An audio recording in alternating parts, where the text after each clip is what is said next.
के लिए मैं अब थोड़ा सा के व्याख्यान देना चाहता हूं।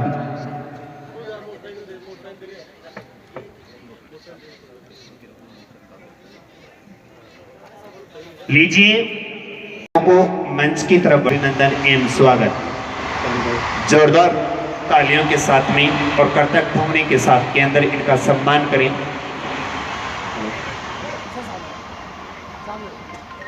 बहुत बहुत हार्दिक आभार, धन्यवाद। जय हिंद, जय भारत, वंदे मातरम।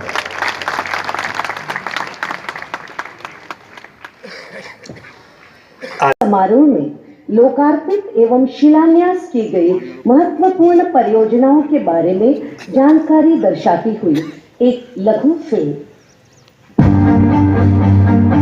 आज श्रीमान बनवारी लाल जी यादव साहब, जिलाध्यक्ष किसान मोर्चा, इनके सम्मान के लिए मैं आमंत्रित करता हूं श्रीमान मुकेश सिंह गहलोत।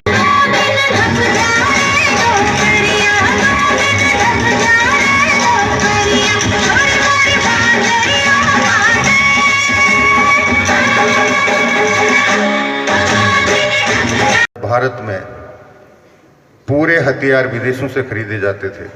आज भारत ने इस प्रकार के हथियारों का उत्पादन शुरू कर दिया है जिसको खरीदने के लिए दर्जनों देश कतार लगाकर भारत से वो हथियारों को खरीदने के लिए तैयार बैठे हैं। इसी प्रकार माननीय प्रधानमंत्री जी ने बढ़ती महंगाई को काबू में करने के लिए रेलवे से ढुलाई को सर्वाधिक महत्व देने का प्रयास किया और पिछले 10 सालों में लगभग 30,000 किलोमीटर नई रेलवे लाइनों का निर्माण हुआ।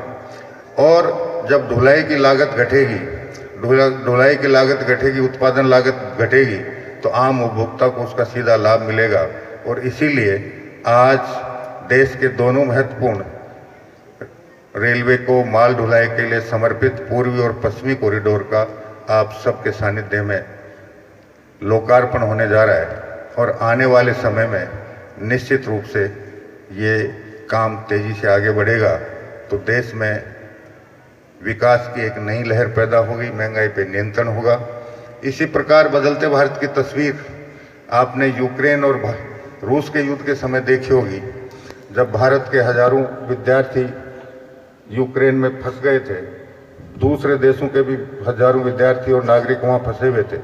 किसी देश की हिम्मत नहीं थी कि वो अपने नागरिकों को सुरक्षित निकाल पाए।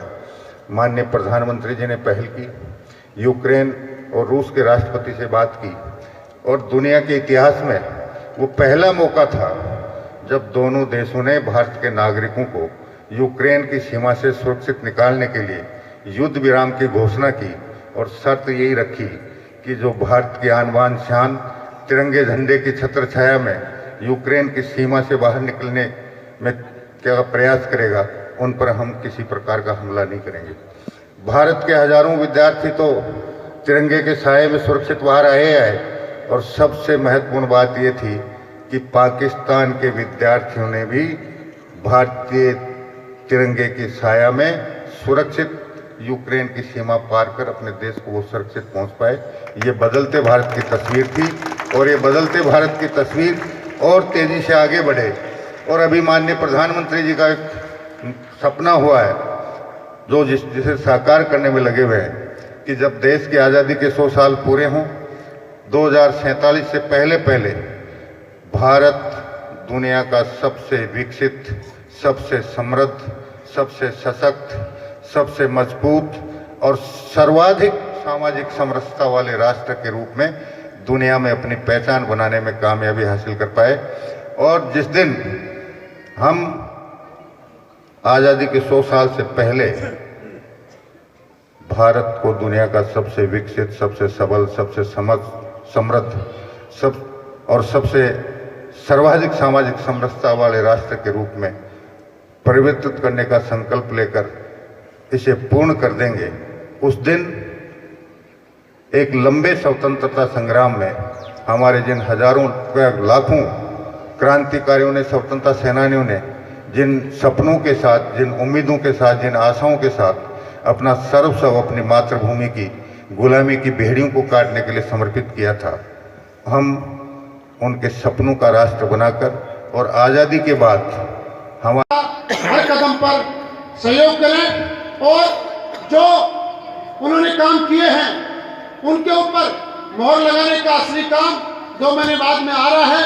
तो हम सब लोग मिलकर अब जो आम चुनाव होंगे, जो मोदी जी को हम तीसरी बार जो प्रधानमंत्री बनाना चाहते हैं, उस संकल्प को एक मजबूती के साथ, और जो उन्होंने नारा दिया है कि अब की बार 400 पार का जो नारा दिया है, उस नारे को सही साबित करते हुए हम सबको उनके हाथों को मजबूत करना है।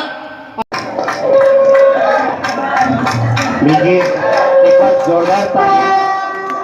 अपने स्वर्णिम भारत का सपना साकार होता हुआ यशस्वी प्रधानमंत्री जी के द्वारा वर्चुअल उद्घाटन और विभिन्न परियोजनाओं की सौगात तो यहाँ पे बुलाकर जो मान सम्मान दिया, इसके लिए मैं आपका तहे दिल से धन्यवाद करता हूँ। धन्यवाद। जय हिंद, जय भारत।